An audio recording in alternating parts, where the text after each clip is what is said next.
The conversation turned toward the logistics of extraction, but the Solari diplomat, with the image of Earth still etched in his mind, could not shake an idea from his head.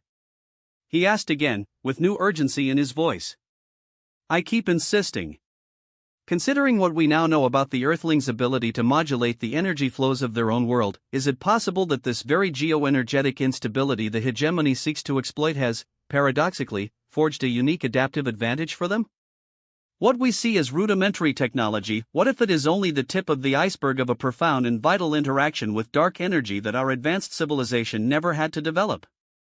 It is a logical hypothesis, young Solari, Zadok nodded, a strange spark of interest in his eyes. If the KRTAC, with all their power, encounter difficulties in extracting energy from Earth due to this interference, then the cleansing will not be simple for them. The very ability of the Earthlings to adapt and survive their chaotic planet could be what prevents the pure extraction the KRTAC need.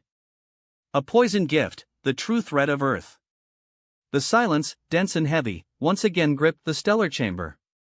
The Solari diplomat's revelation and Zadok's confirmation hung over them like an uncomfortable truth. They had delivered Earth, not as a mere planet, but as a complex energetic puzzle. Counselor Lyra, her tactical projection now showing a series of anomalous readings emanating from Earth, invisible until recently to the eyes of the Council, added. Exactly. What to them is a simple cleansing to obtain pure dark matter could turn into a fierce struggle. Earth is not a mere deposit, it is a living being that has developed the ability to modulate the dark energy around it, perhaps even to resist its forced extraction. This is far more than a setback, growled Ambassador Kronlar, with concern. If the KRTAC cannot obtain dark matter from Earth in the pure form they need, their primary objective is compromised. And a frustrated KRTAC is an even more dangerous KRTAC. Zadok closed his eyes for a moment, the magnitude of his error resonating in the chamber. We have offered a poison gift. The KRTAC trust that Earth will provide them with a quick and efficient solution to their energy problem. They do not anticipate that the planet itself may be an unpredictable biotechnological fortress. They believe they are about to harvest their most valuable resource, but instead, they may be about to unleash a force even they cannot fully comprehend. Archivist Crane, his gaze fixed on the projected data, added gravely. The records of those counter-frequency waves and anomalous seismic events take on a new and terrifying meaning. If the Earthlings' ability to interact with dark energy is so deep, the cleansing of Earth might not be a simple eradication. It could be a clash of energetic forces that destabilizes the very advance of the hegemony. And therein lies the greater problem, concluded Zadok, his voice low but filled with renewed urgency. The KRTAC may not only fail in their attempt to obtain dark matter, but Earth's energetic reaction could be catastrophic for their technology and their own energy structures. Their offering of Earth, meant to appease them, could become the spark that ignites a conflict far more devastating for them and for the rest of the galaxy. Hope, so fleeting, dissolved into a new and terrifying truth. The time gained was not for the survival of the Council, but to witness the possible collapse of the KRTAC hegemony, dragging with it who knows how many galaxies. Earth, a planet they had condemned, now revealed itself as an energetic enigma capable of altering the balance of power in the galaxy. Then, the Solari concluded, with a new urgency in his voice. We must prepare for the worst. If the KRTAC cannot cleanse Earth, they will not retreat. Most likely, they will attempt an even more brutal and complete annihilation, to eliminate the source of noise once and for all. And in that case, the Milky Way will have lost its only bargaining chip. The Council looked at one another, the urgency of the situation weighing on their faces. 3 days to decipher an enigma they had ignored for millennia. 3 days to find a crack in the armor of the KRTAC, hidden within the surprising resilience of the very species they had just condemned. Chapter 6, The Shadow on the Horizon. Location, Crisis Room, Pentagon, Washington, D.C. Time, 2 days after the Galactic Council vote. The air in the Pentagon's crisis room was dense, charged with the same tension that was replicated in underground bunkers and command centers thousands of kilometers away. The holographic screens, which normally displayed military maps or economic data, now projected a disturbing image, a series of gravitational anomalies and massive energy fluctuations, moving at impossible speed through deep space. Around the globe, a secure communication network linked the leaders of every nation recognized by the UN, connected in an unprecedented virtual emergency summit. Although only a few powers would speak directly, every country, without exception, was present, ready to contribute resources, infrastructure, or cooperation according to their capabilities. General Vance, Chief of the United States Armed Forces, broke the silence. 48 hours ago, our long-range observatories, followed by those of Argentina, China, Russia, and India, detected this. An unprecedented energy signature. It is not a conventional fleet. It does not match any known profile. From a secure link, the voice of President Li Na, head of the People's Liberation Army of China, sounded with unusual gravity. Our spatial distortion detection systems registered a gravitational shockwave that does not correspond to any natural phenomenon. It is an artificial anomaly, and it is gigantic. At this rate, based on the projected trajectory, they will arrive in approximately a day and a half. On another screen, Marshal Kuznetsov of the Russian Armed Forces nodded, his face stern. Our surveillance satellites, the ones we use to monitor anomalous fluctuations of the Earth's core, have also detected an intense disturbance in the void in the direction of the approach. It is as if they were bending space itself to propel themselves. This is technology beyond our understanding. The UK's Minister of Defence, Lady Eleanor Finch, joined the conversation. Our preliminary analyses suggest they are not using fusion or antimatter propulsion. It is something more fundamental. The scale of the energy signatures is such that, if they were conventional ships, they would be the size of moons. This is something different, something that distorts the very fabric of space. From Buenos Aires, the president of Argentina, Dr. Ricardo Solis, joined the link, his face pale but resolute. Our scientists have noted a direct correlation between the intensity of this signature and anomalies in the Earth's magnetic field. It is as if this external force were resonating with the energy of our own core. It is unsettling. A harsh, emotionless voice came from Pyongyang. General Kim Kol-soo of North Korea declared, "Our long-range radars detect a massive but diffuse presence. There are no clear forms, only a disturbance in space. It is like a shadow approaching. A shadow we cannot target." From Paris, the President of France, Emmanuel Laurent, intervened with sobriety. Our observatory in French Guiana has detected similar fluctuations. We will coordinate with the ESA to deploy emergency probes. If it is a life form, we must attempt to understand it, even if it is too late. From Berlin, Germany's Chancellor, Ingrid Weber, added in a dry tone. Our scientific team suggests that this phenomenon distorts not only space but the local time around it. There are delays in quantum signals, as if reality itself were advancing ahead of its arrival. From Tokyo, Japanese Prime Minister Takahiro Matsu spoke with tense calm. Japan's aerospace defense agencies have cross-checked data with South Korea and Australia. We agree that this is not simply advanced technology. It is a presence that alters the laws of physics. Perhaps even conscious. General Sharma of India, with concern in his voice, added, "Our combat simulations are useless. We cannot predict the behavior of a force we cannot see or comprehend. Our defense systems are designed for known threats, this is the unknown. And it approaches at a speed that leaves us without conventional defensive options." General Vance responded. The implication is clear. Whatever it is an existential threat. And we do not have the tools to stop it with brute force. We cannot face them in space. He paused, his gaze sweeping across the leaders' faces. Our only option is planetary defense. We must activate all Earth protection protocols. Deploy the atmospheric energy shields, redirect all the power of our defense networks toward the surface. If we cannot stop them outside, we must make Earth as inhospitable as possible for their arrival. Marshal Kuznetsov nodded. We will activate our orbital defense systems, though their effectiveness is uncertain. The priority is the integrity of the atmosphere and the crust. If they manage to land or deploy weapons, the damage will be catastrophic. We will mobilize our populations to underground shelters, said President Li Na. And we will prepare our anti-air defenses for any target that materializes in the atmosphere. It is a desperate measure, but it is all we have." Lady Finch added.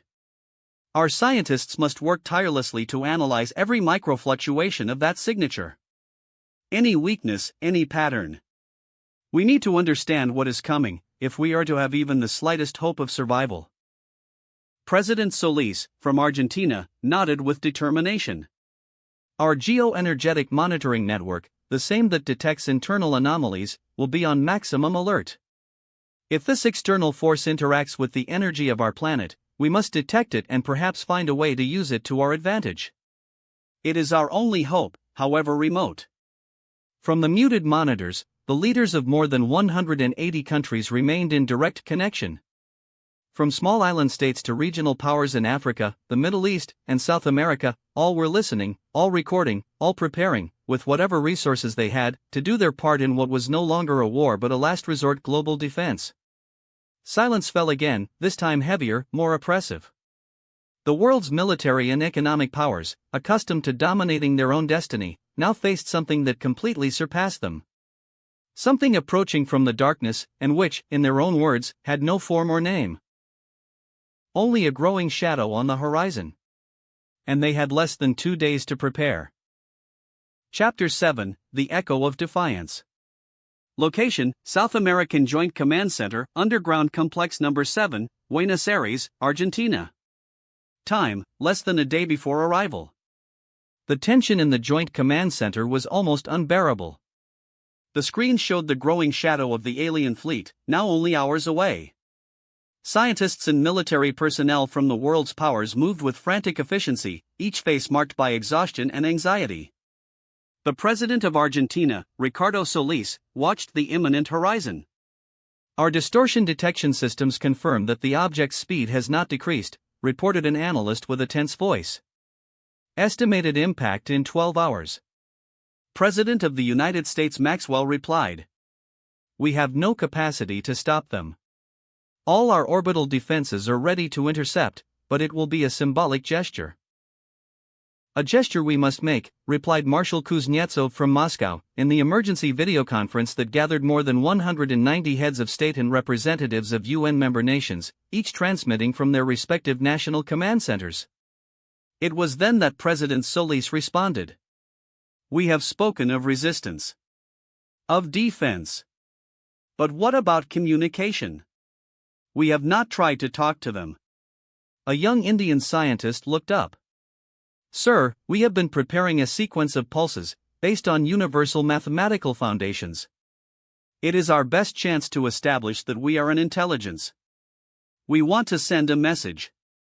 "Of existence?" asked a voice from South Africa. "No," replied Solis. "Not just of existence. Of determination." He turned to the leaders on the screens, from Berlin, Washington, Beijing, London, New Delhi, Ottawa, Mexico City, and dozens more. "We cannot stop them with brute force. But we can send a message. One that makes clear we are not an empty planet. That this Earth is inhabited. And that they are not welcome to destruction." A silence fell over the global network. It was a reckless idea, almost suicidal. To provoke an unstoppable force? The president of Mexico, Roberto Fuentes, from Mexico City, broke the silence. "President Solis, what kind of message do you propose? An ultimatum? A threat we cannot back up?" "No," Solis replied, his voice firm. "A clear message. Concise. That says, go back where you came from. This planet does not want you. You are not welcome here. We will send it using a language of primary pulses which, we hope, any advanced intelligence can decode as a direct declaration." From Manila, the firm voice of the president of the Philippines was heard. "If we are to be destroyed, then at least let them know that this planet had a voice. That we were not simple victims, but conscious beings with will. We support the transmission." General Kim Kol-soo of North Korea nodded. "An act of dignity. A last word before the end. I support it." President Maxwell looked at Solis through the screen, then at the monitors showing the approaching shadow. It was madness, but also the only option that did not involve simply waiting for impact. Do it! Redirect maximum power to all our major radio telescopes and communication networks.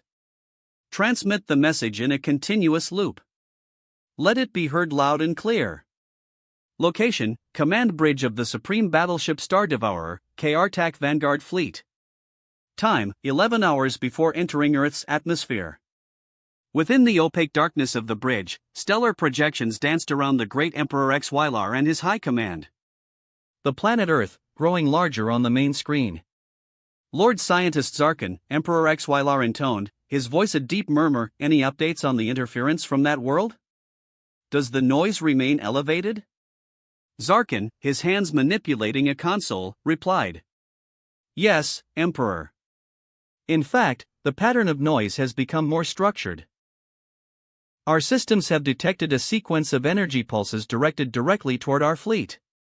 It is a mathematical pattern, unequivocal. A message, asked Admiral Vale with a trace of disdain. From such an inferior species?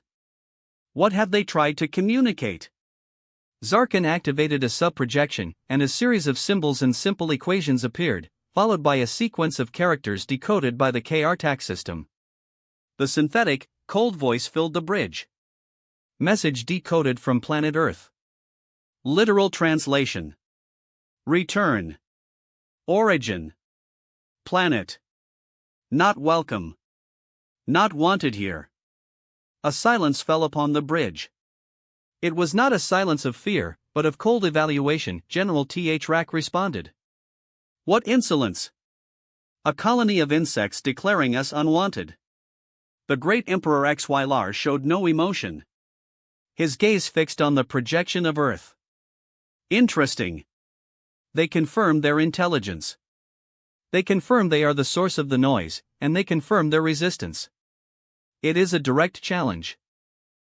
He turned to Zarkin. Lord Scientist, has the intensity of this interference changed with this message?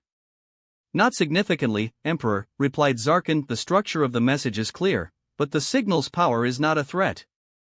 The fundamental interference, the base noise contaminating dark energy extraction, persists. This is a manifestation of it, but not an increase. Simply a change in the pattern of their chaos.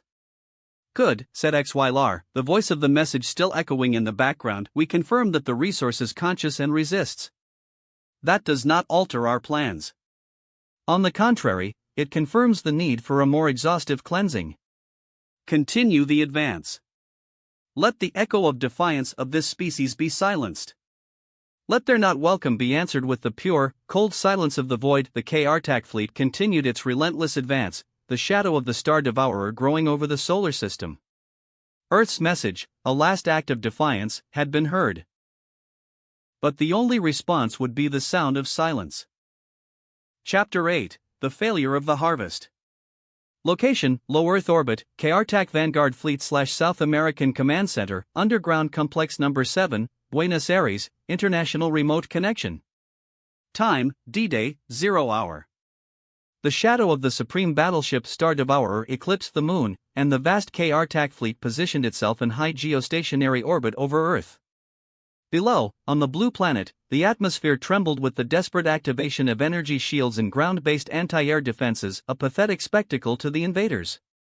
Aboard the Star Devourer, the great Emperor XYLR watched Earth through the main projection. At his side, General Rack, Lord Scientist Zarkin, and Admiral Vale confirmed the preparations. Primary extraction nodes ready for deployment, reported Zarkin, his voice cold and efficient. Activating surface dematerialization fields for the initial cleansing. Thousands of barely visible pulses surged from the belly of the KRTAC ships, directed toward Earth's densely populated continents. They were not explosions, but waves of dissipation, designed to erase life and infrastructure as if they had never existed. In the South American Command Center in Buenos Aires, screen operators held their breath, awaiting impact. Alarm systems went wild, indicating the approach of the pulses. In a large hall surrounded by screens and global communication nodes, Argentine President Ricardo Solis stood at the center of operations. Before them, a wall of video conferences displayed the faces of world leaders connected from their respective countries. "Impact imminent!" shouted a technician. But the impact never came as expected. The screens flickered with anomalies. The KRTAC pulses, instead of disintegrating their targets, began to distort and dissipate upon contact with Earth's atmosphere. Satellite images showed buildings vibrating, then flickering, but not vanishing. It was as if the air itself, the surface, and everything upon it acted as an unbreakable veil. Anomaly in the dematerialization pattern. A technician's cry broke the silence on the KRTAC bridge. The pulses are being dispersed before achieving total coherence. Targets intact. The great Emperor XYLR showed no outward reaction, but his eyes narrowed. Zarkin, explain this inefficiency. The Lord Scientist bent over his console. The interference is far more complex than anticipated, Emperor. The network of biotechnological emissions and electromagnetic fluctuations emanating from Earth's surface are creating a resonant noise field. Our dematerialization pulses cannot maintain quantum integrity in this environment. They are like shockwaves striking a wall of static.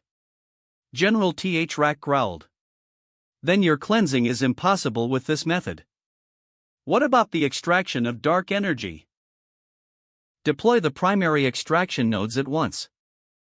Hundreds of massive structures, designed to pierce the crust, descended silently toward oceans and continents. As they neared the surface, Earth's sensors went wild. In Buenos Aires, scientists watched in horror as anomalies targeted key points in the Earth's crust. They are deploying something, exclaimed President Solis. They are trying to access the core. But again, KRTAC technology failed. As the extraction nodes approached their insertion points, they began to vibrate violently. The expected drilling never occurred. Instead, KRTAC sensors reported massive overloads and uncontrollable feedback. Impossible! Exclaimed Zarkin, his voice laced with a rare tone of shock. The nodes cannot establish a stable anchor. The Earth's core energy is too modulated by planetary counterfrequencies. Attempting pure extraction is like forcing a pipeline into a torrent of chaotic energy. Our systems are overloading, Emperor. We are detecting critical damage to the nodes. Some are even being repelled. On Earth, General Vance and the connected leaders watched as the KRTAC anomalies, instead of drilling, began to ascend erratically. Some nodes exploded in midair, not with the force of a bomb, but with a silent implosion, disintegrating into the atmosphere. What is happening? Whispered a KRTAC analyst, eyes fixed on the screens. Something is rejecting them. The great Emperor XYLR remained motionless for a moment, the magnitude of KRTAC failure resonating on the bridge. It was unacceptable. Unheard of. A primitive world not only resisting their weapons but also preventing the very reason for their existence, the extraction of dark energy. The Galactic Council lied to us, hissed Admiral Vale, his voice full of fury. They said the resource was prepared. This world is an abomination of noise. No, replied Zarkin, his scientific mind struggling to process what he saw. I do not believe they lied, Admiral. I believe they also underestimated this species. This interference is not an active weapon directed against us. It is a byproduct of their very existence. A passive defense inherent to their planetary survival. Their own struggle against their world's dark energy is what is blocking us. The Emperor XYLR finally spoke, his voice deeper and more menacing than ever. If cleansing and direct extraction are ineffective, then we will change the method. One cannot harvest a field infested with weeds without burning it first.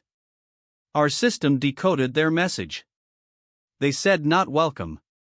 We will show them what it means for the KRTAC hegemony to be denied a resource. The KRTAC flagship, the Star Devourer, began to emit a different pulse of energy, one far denser and darker than anything ever seen before.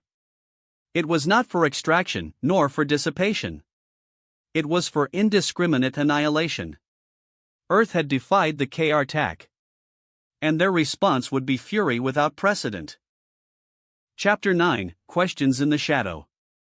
Location, South American Joint Command Center, Underground Complex No. 7, Buenos Aires, Argentina. Time, minutes after the failed attempt at cleansing and extraction of the unknown force. Late 21st century. The command hall, which moments earlier had braced for annihilation, now vibrated with a strange mix of relief and confusion. The screen still displayed the imposing alien fleet in orbit, but the markers of impact confirmed flashed in intermittent red, followed by target intact and energy anomaly. Panic had given way to feverish perplexity. What happened here? General Vance, from the screen, was the first to break the silence, his voice barely a whisper of astonishment. Their pulses, they dissipated. There were no massive explosions, no disintegration. They just flickered and vanished. From his link, Marshal Kuznetsov added, "Our orbital systems report that the structures they launched for extraction also failed. Some even imploded when attempting to penetrate the crust. How is this possible? Their technology seemed absolute." The British Defence Minister spoke, "Our wave analysis satellites show that the energy of those pulses broke apart upon entering our atmosphere. It wasn't a defense of ours in the traditional sense. It was as if the planet itself rejected them." General Sharma of India leaned toward his screen. The same anomaly occurred with the drills. They could not establish anchorage. Our monitors detected massive energy fluctuations at the points of impact, but not the penetration we would expect from such a force. President Solis of Argentina, exhausted but with an unexpected spark of hope in his eyes, spoke, "This aligns with what our Argentine scientists discovered decades ago, in the mid-21st century. When we developed the technology to dampen geoenergetic fluctuations. What they noted was a direct correlation between the signature of this unknown force and the anomalies of our own terrestrial magnetic field." He paused, his gaze fixed on President Lina. On the main screen, Lina appeared pensive, his eyes locked on the data.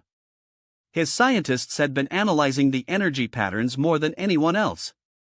His voice, when he spoke, was measured, yet tinged with emerging revelation. "President Solis, I believe the answer lies in that same science that led to the signing of the Global Non-Extraction Treaty decades ago. We have been comparing the energy signatures of the invaders' pulses with the records from our own damping node networks." The room fell into expectant silence. "What they are seeking," continued Lina, now with a steadier voice, "is not merely resources. They seek the planet's fundamental energy. An energy that, by its very nature, is chaotic here. The way this unknown force manipulates that energy seems extremely precise, like a needle. But Earth, with our own intervention, is not a simple target.